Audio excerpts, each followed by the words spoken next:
Hey gang, movie review time. Today, me and my buddy Roy, we went to do the Barbenheimer double feature. That is Barbie, the Barbie movie, and the movie Oppenheimer, which is the latest masterpiece from Christopher Nolan. Back to back. We did Barbie first, Oppenheimer second. If you're doing this, I would suggest doing the opposite order. But those were the times that were available at the theater that would get us out at the time that we needed to get out by, because both of us had stuff we had to do tonight. But we started at like 9:15 in the morning, and we were out by about 4:30. And both movies were very good in their own right. They were both excellent movies, excellently executed, written, directed, filmed.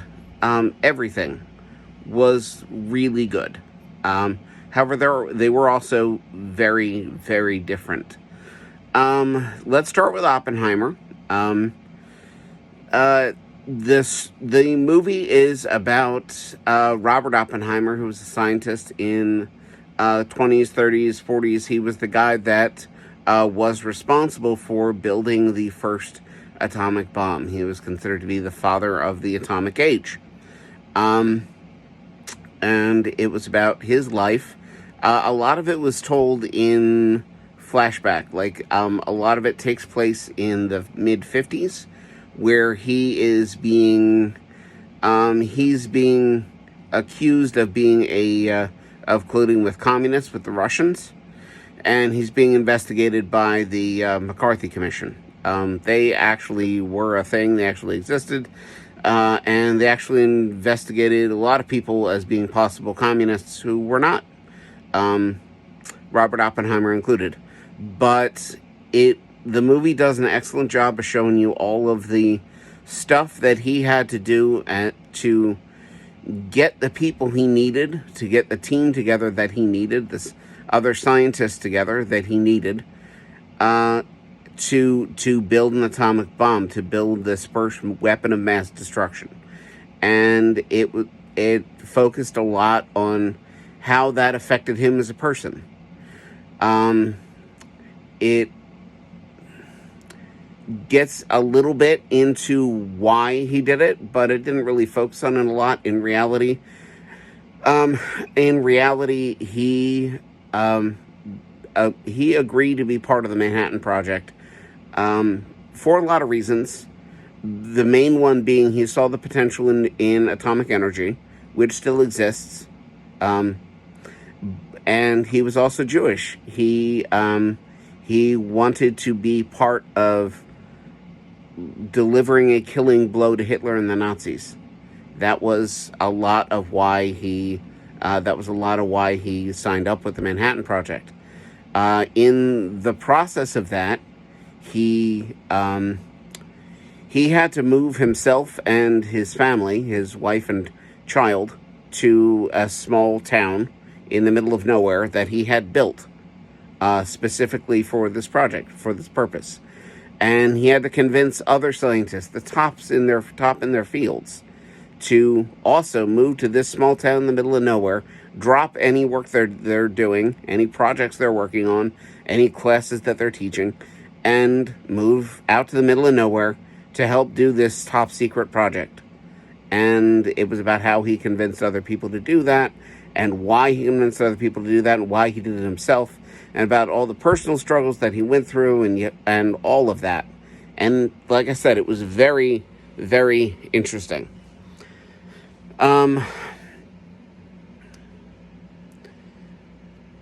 But it also showed how the country that he did all of this for, like the country that he loved so much, and that he made morally questionable decisions for, and built a giant weapon of mass destruction for, and did all of this stuff that he felt guilty about and blamed himself for, that country turned on him. and they revoked his clearances, and they essentially told him that you're on the outs with us. And having seen the movie, it leaves you feel it left me feeling like this is a mistake that the country made, that America made in the 50s, when we were seeing communists everywhere. And that's a message that not only this movie made, but other movies have made in the past. So it's not really anything new, but it really is it's a new take on that similar message.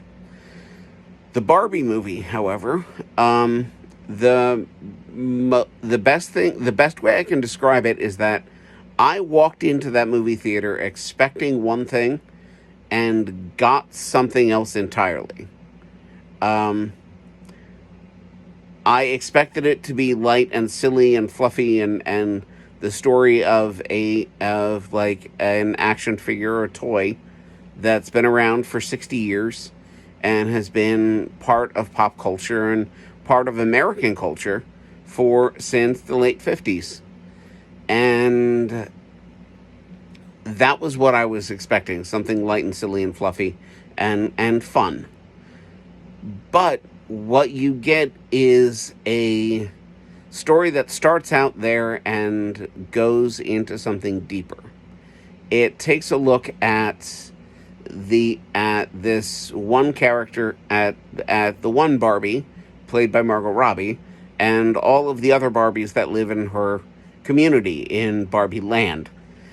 But she realizes that something is changing about herself when, out of nowhere, she starts asking questions that make the other Barbies uncomfortable.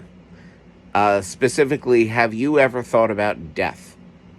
Um, and that puts her in the outs with the other Barbies, and then she also starts to notice things that are not right in her perfect little world because something is wrong. That leads her on an adventure, leads her and Ken on an adventure into the real world, and they're seeking out the girl who used to play with um, with Margot Robbie's Barbie. To There's a lot of other Barbies. There's Kate McKinnon's is one of the standouts. She is the one that was played with a little too hard, whose hair was cut and colored with a marker and was like messed up. And she's really a standout character among Barbie Land. But Margot Robbie is the central character. She travels into the real world to meet the human who used to own her or used to play with her.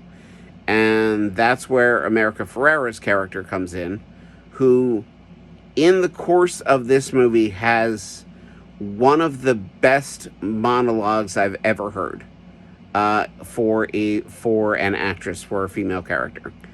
Um, in the near future, like within the next couple of years at the theater, when there is a role up for grabs for a young mother, like a 30-something mother, I fully expect to see somebody take on this monologue as their own at auditions, because that would be really cool to see. And America Ferrera delivers it so well. And it's so ridiculously true. You need to see the movie. I'm not gonna go into in more in depth than that, but see the movie, and you will get what I'm talking about. Also, I have no idea why she is not in more movies. She's like, I've liked her in everything she's been in. Like, she was in those Traveling Pants movies, which were I saw them when I was trying to go out with somebody. But Ugly Betty, I loved, and she was terrific in it. And like the Walmart show, Cloud Nine, Superstore, that was it. She was the boss in Superstore. Also fantastic. I have no idea why she is not getting more roles. She is a delightful young woman and should get cast in anything she goes out for. But she has a terrific monologue. Also, there's a little bit about the history of Barbie that is included in the movie. You get to meet someone that is playing the creator of Barbie, played by Rhea Perlman, who's also wonderful. And it, I did not expect to leave the Barbie movie asking questions about who I am as a person, and am I who I wanted to be when I was younger? Am I who I want to be now? Who do I want to be tomorrow? How do I become who I want to be tomorrow? And like, I did not expect to leave the Barbie movie asking deep existential questions. That's what I meant when I said I walked into the movie expecting one thing and got something else entirely. The last time this happened was a few years ago, with the Ryan Reynolds movie, Free Guy. I walked into that expecting one thing and got something else entirely. But this was very similar to that. I recommend both movies. They were both terrific. They were both really well done. If you choose to do the double feature like I did, like I said, I'd recommend seeing Oppenheimer first because it's kind of heavy. And then you can leave the theater with, a glimmer of hope after seeing the Barbie movie. But that's just my suggestion. They were terrific movies, and I hope you go and see them. Good night.